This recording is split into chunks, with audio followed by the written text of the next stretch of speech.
Hey Village, welcome to another episode of Womanhood Decoded, where each episode I endeavor to explore the intersections of womanhood, motherhood, and sexuality. Well, happy holidays. That is what everyone seems to be saying. However, this year it kind of feels like nobody means it. It's kind of like something like a greeting or asking someone, how are you? But you really have no desire to hear their life story. And so today, every time I heard someone say happy holidays, I kind of laughed to myself because their words said happy holidays and their face said, leave me alone. So I don't know. Maybe that's just because of the rain. Everyone might be a little bit annoyed because I don't know, trying to get from point A to point B in New York in the winter, in the rain, seems to be a very complicated undertaking, even if you are traveling by car. And in my mind, I couldn't really connect why the rain would impact the trains. But then a local New Yorker told me, well, there is flooding, and so that can have an impact on the train system. And I said, huh, I would not have thought about it. So you might be wondering, how does any of this connect to today's episode? Well, today's episode is entitled Mastering Self, or Mastering Me. And the reason is because, dun da da da, let's see if I can get it out. Keke Palmer's new book, Master of Me. So if you didn't know, this book came out, I believe, a couple weeks ago, if that, and I am almost finished reading it. Full disclosure, I did not read the entirety of the book, but I have less than a chapter left. So I feel like I can give you pretty accurate summation. But that isn't really the purpose. But I wanted you all to understand that that is the catalyst for today's episode. So just in keeping with the, I guess, overarching concept of my previous podcast, which has been navigating adulthood and or womanhood during the holidays here in New York, it can be a lot, especially if you are looking at it from a mental health perspective. So the thing that drew me to the book was, well, just Keke herself. I am truly impressed by her body of work, whether it is in music, film, or just overall entrepreneurship. And then she's a girl's girl. And then I felt like I had even more in common with her once she became a mom, because I don't know, it was like all of the focus of who she was as a woman and who she was as a creator and entertainer seemed to shift dramatically when she became a mom.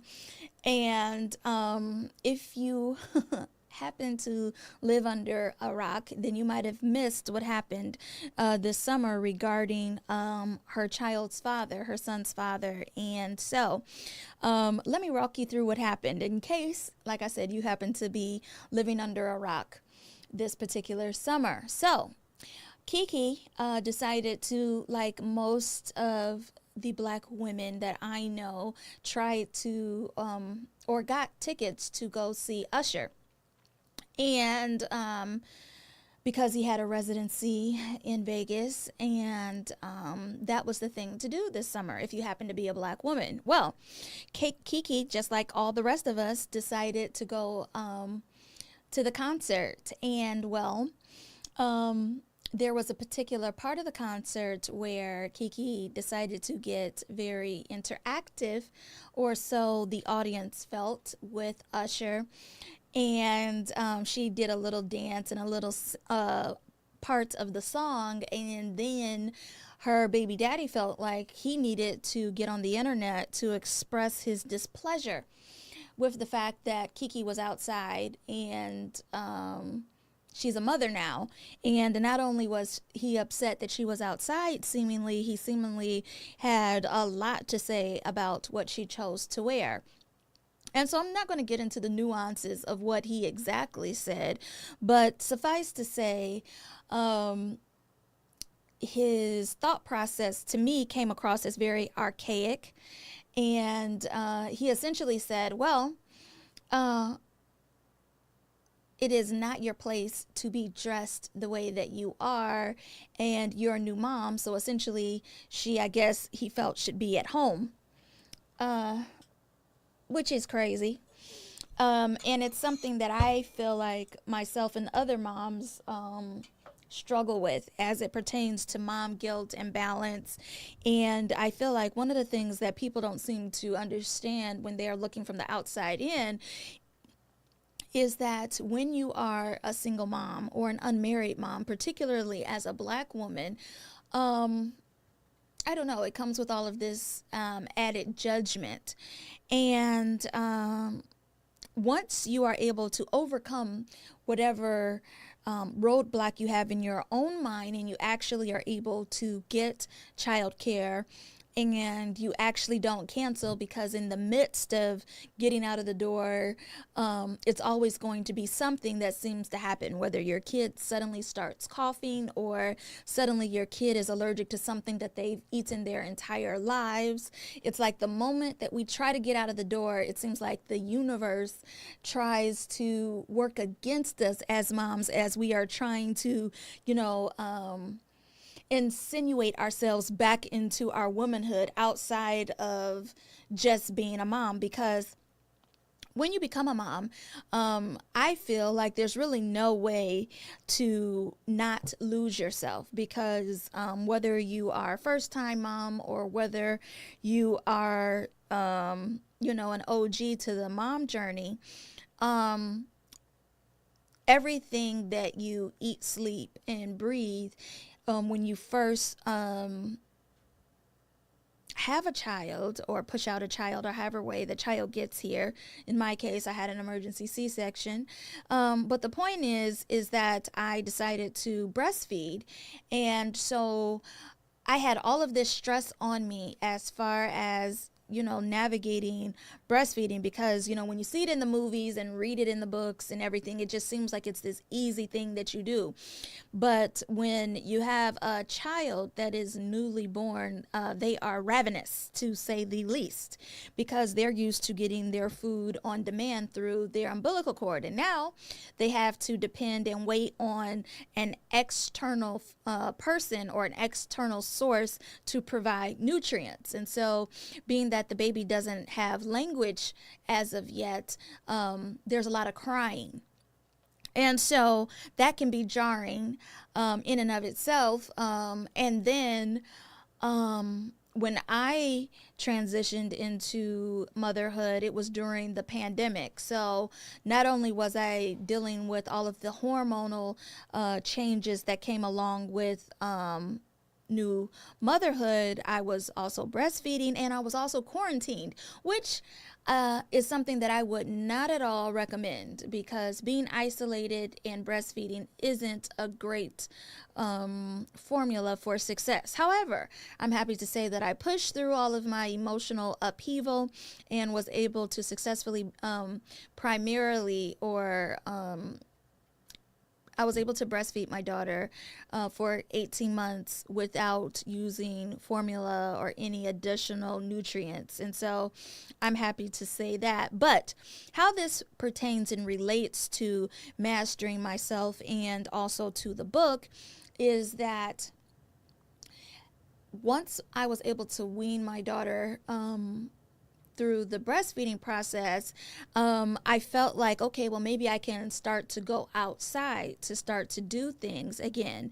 But again, like I said, because it was during COVID, at the height of COVID, when my daughter was born, I wasn't able to get right back into, I guess, myself. And also add to this the fact that I was, for 37 whole years I was an adult, or no, I was a person, and then I was a woman.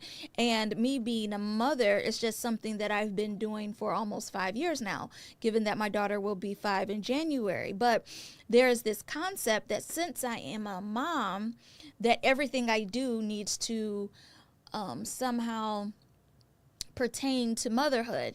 And so even in working situations, it's interesting how the perspective of different people is. It's like whenever I put myself forward for a position, or whenever I accept a role for a freelance contract, it's in almost like a elephant in the room. It's like, okay, well, are you going to be able to do this even though you're a mom? And it's just like, well, first of all, she's in school. Second of all, why is it that all of a sudden I can no longer be the aggressive go-getter that I always have been as a journalist just because I'm a mom? Why is it that the perception is that since I'm a mom, that's all I am now? So I'm here to say that for me, in my mastery of self journey, I feel like I haven't solved it, but what I feel that I am doing now that I think is really helping is that I have become very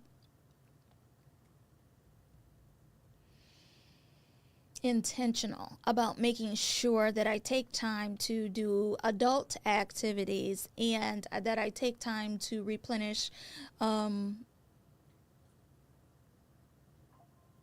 the, what is the word? Not container, the vessel from which I pour from as a mother, because it is very easy to become, like I said, consumed. And so for me, I have Self-Care Tuesday. And if you've been following my journey, the reason is because, well, I work every weekend. And so if I didn't take or reclaim one of the days of the week, I would be working 7 days a week, which is not at all conducive to a healthy state of mind or any sort of mental health regimen. It's not at all conducive to that when you are working all the time. Or what is this, the saying? I think it says all work and no play. Anyway, it's not positive. So as I was reading Keke's book, I related to a lot of what she is navigating. And I also think it's interesting because there's over, I believe, 12 or so years difference in our ages. And so for me to be able to relate so closely to her lived experience, even though she's in her 30s and I'm in my 40s,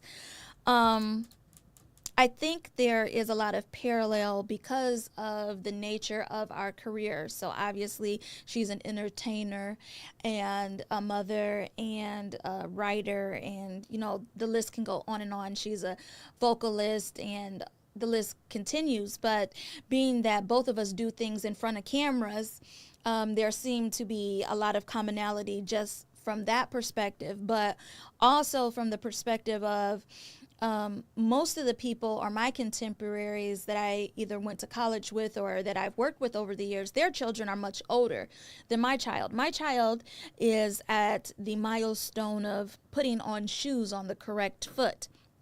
Even though she's potty trained and has an extensive vocabulary, somehow putting on her shoes on the right foot, it seems to be a struggle that we are navigating each and every morning. And then when I look online and I see what my, like I said, colleagues and or former classmates, what they are navigating,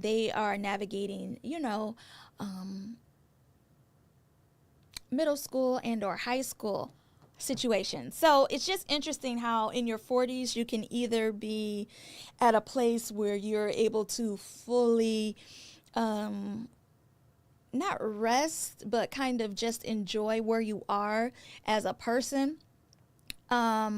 versus where you are in your parenthood journey. And so I feel like my parenthood journey is what really connected me to Keke's book. I would definitely recommend reading it. And if you're not a person that enjoys reading through the book, I would suggest listening to her book on Audible, because hearing her story in her own words adds another layer of not only nuance, but it adds another layer of, I think, relatability, because when you're able to hear how she, for example, navigated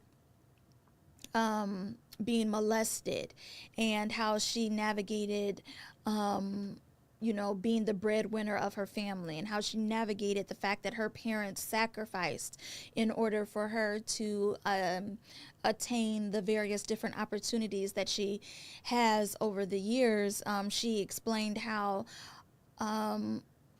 getting things as far as success at an early age, how her family was able to help her to stay grounded, unlike other childhood or Disney stars. You see how their life kind of goes by the wayside. But in her case, it's nice to see how that didn't apply to her, because oftentimes when you're talking about a person of color, their lived circumstance tends to veer off in the column of negativity when it comes to whatever it is they might be navigating. But in her case, it seems that she was able to avoid a lot of the pitfalls. However, there were some things that she wasn't able to, I guess, avoid. So, for example, she talks about how she dated someone that was several years older than her when she was a teen, and how that long-term relationship impacted her in ways that she's still processing, even though at the time she felt like it was a perfectly appropriate relationship. In hindsight, her perspective is completely different, particularly now that she is a mother. And so I feel like she definitely doesn't hold back in her book, and I found it to be one of the best reads of 2024 for me, with the top book being Viola Davis's book. Then the next book I would say would be She's That Girl, Eve, her book, and then Your Rich BFF, and then this book by Keke. And the reason why those books I feel like really spoke to me is because all of them talked about a woman's journey, and from the various different perspectives and lived experiences. Oh, and I can't forget, I have to also include Alicia Keys' book, because her book also was, I wouldn't say it was as emotionally impactful as the other books that I just mentioned, but her book spoke to a lot of the things that I am navigating as it pertains to being my most authentic self. So if you are a person that is like me and you are trying to show up in the world as authentically as possible, I would suggest taking a look at Alicia Keys' book. So, as I transition to the next part of this episode, I want to say that for me, mastering self has taken on a different set of challenges, in that I am perimenopausal. And the reason I bring up that is because, well, my hormonal composition has shifted. So what that means is that while I have had the same physical parts that I've had since I was born, how they are interacting with me is completely different. So in short, there are areas in my body that are seemingly constantly activated, whereas before I might have had to have some sort of catalyst or some sort of, I don't know, something. But now all it takes is the smell of cologne, or now all it takes is the wind to go by a particular area of my lady parts, and all of a sudden I'm super activated. So I picked up this book a while back, and it's called Pussypedia. And you know how you might have listened to a song like, for example, Peaches and Cream, whenever it came out. It might have taken on a different, I would say, significance, or it might have taken on a different meaning once you got older and realized what the lyrics were really speaking to. So, in the same way, when I was looking at my home library, this book, on this time that I'm reading it, it's taken on a different perspective because not only is it talking about the various different physical elements or aspects of my lady parts, but it's giving the science behind why things are functioning the way they are. And I just find that information to be very, first of all, it's comforting to know I'm not the only one that is navigating this hormonal shift, and that it's impacting my sexual desire, because for whatever reason I feel like, I don't know if women are just lying or if they're just used to not speaking their truth, or if we're just used to compartmentalizing. But whatever the reason,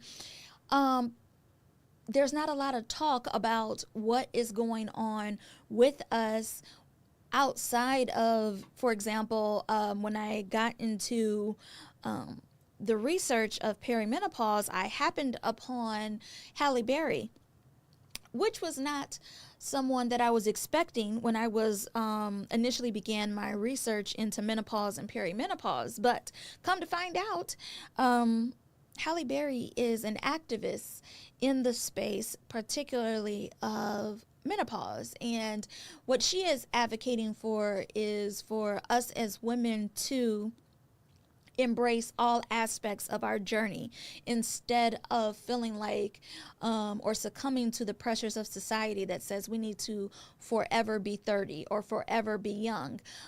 What Halle Berry is advocating for is that each chapter of our lives as women needs to be savored and needs to be documented and needs to be explored, as opposed to either ignoring the fact that it is actually taking place, or for us as women to feel that because we have gotten to middle age, so to speak, that we need to kind of blend into the background of life.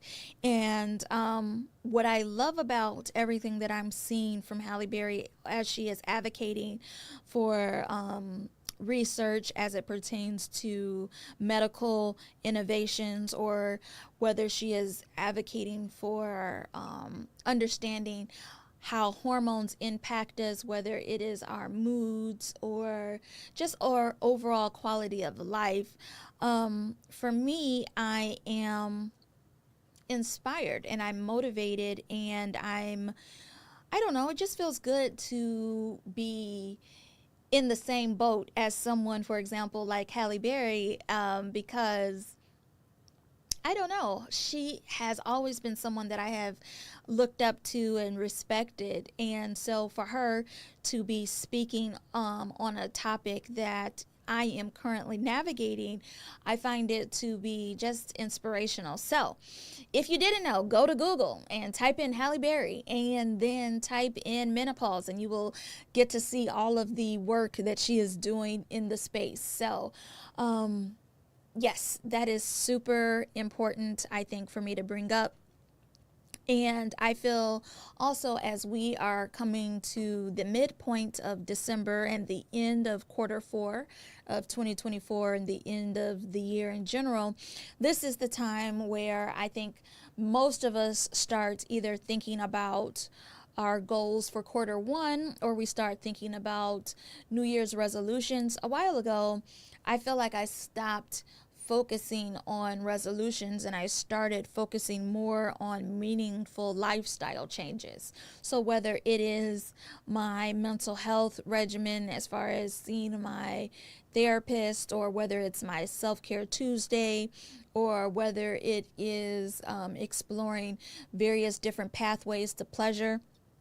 For me, all of this are aspects of who I am as a woman. And so I refuse to be a monolith, or I refuse to be in a box as it pertains to just how I move in the world. And so some people are put off by the fact that I am speaking to things that some people feel like I shouldn't speak about. But I don't know. That's why I happen to have a podcast, and I happen to be able to say what I want because I am an independent podcaster.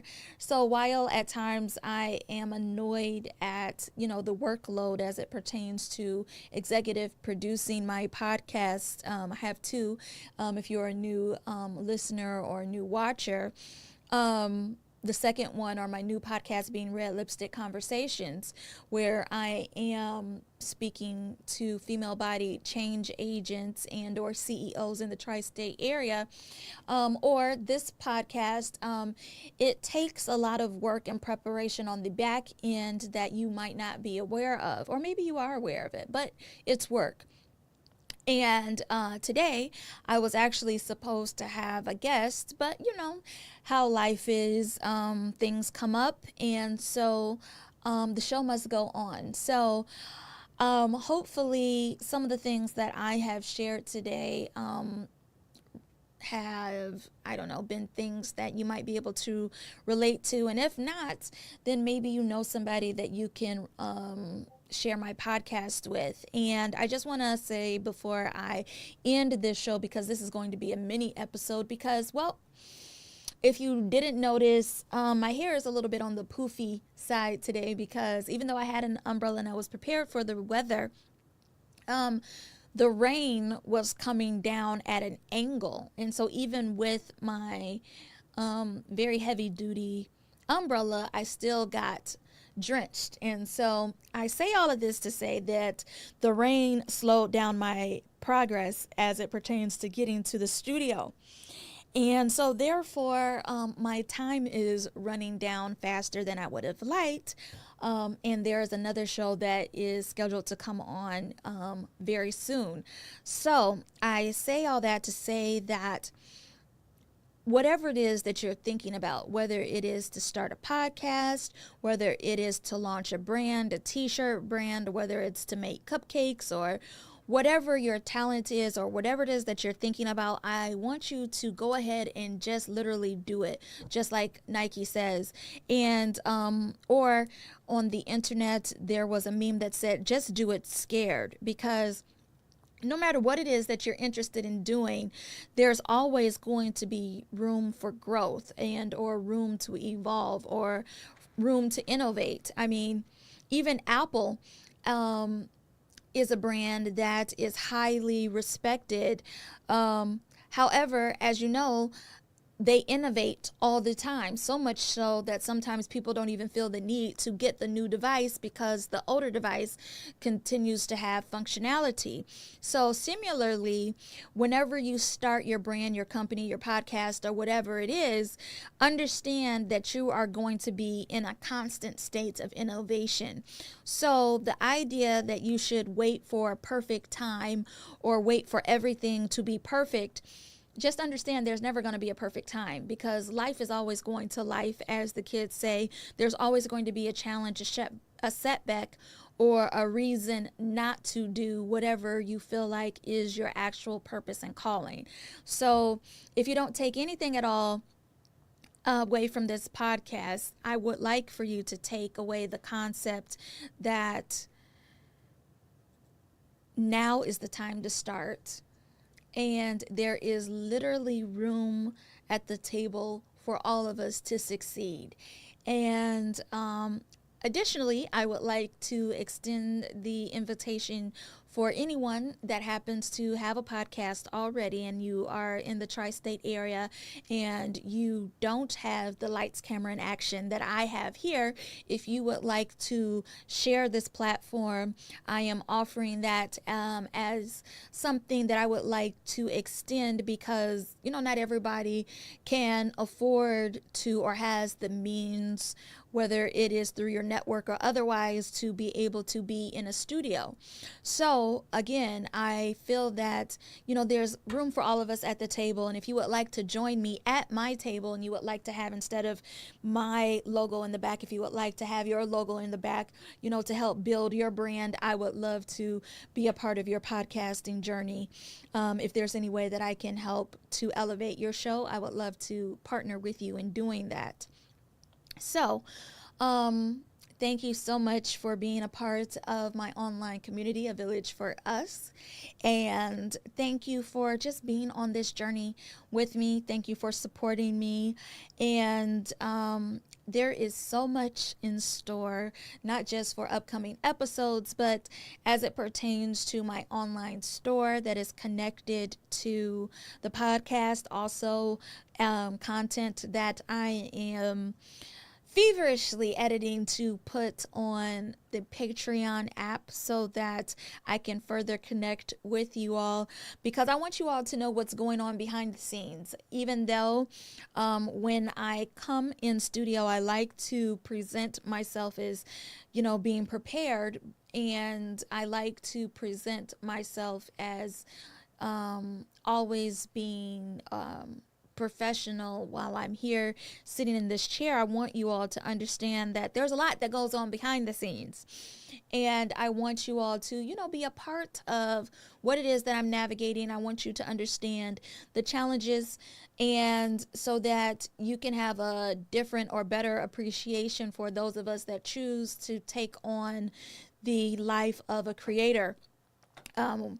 I also want to distinguish that even though I call myself a content creator, I am first an investigative journalist or photojournalist. And so what I bring to podcasting is over 20 years of investigative journalism experience. So when you listen to my podcast or you watch my podcast, you might notice that the format of my podcast might be similar to that of a typical news show. And the reason for that is because that's just how I grew up in the trenches as it pertains to my career. So hopefully when you watch my podcast, you are informed, you are entertained, and hopefully inspired by something that you hear or see. And I want to thank all of the guests that came in studio and or called in to be a part of my podcast for season 2.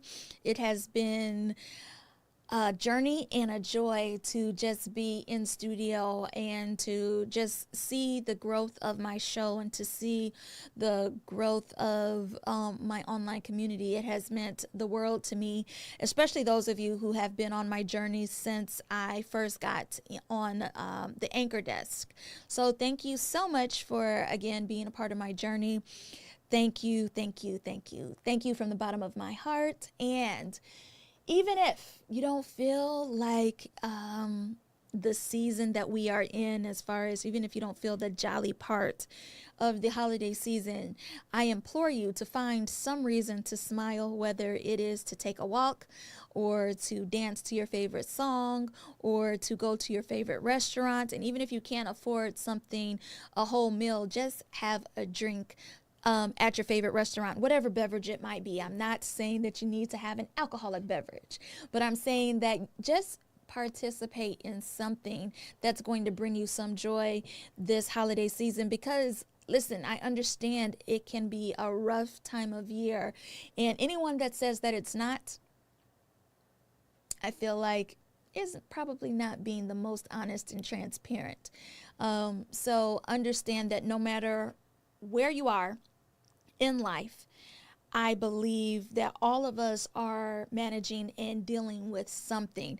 And even if it's not a financial matter, because that seems to be the main issue that a lot of us are navigating, understand that once you have your finances worked out, there will be other things that are equally as important, whether it is your health or whether it is the distribution of your time.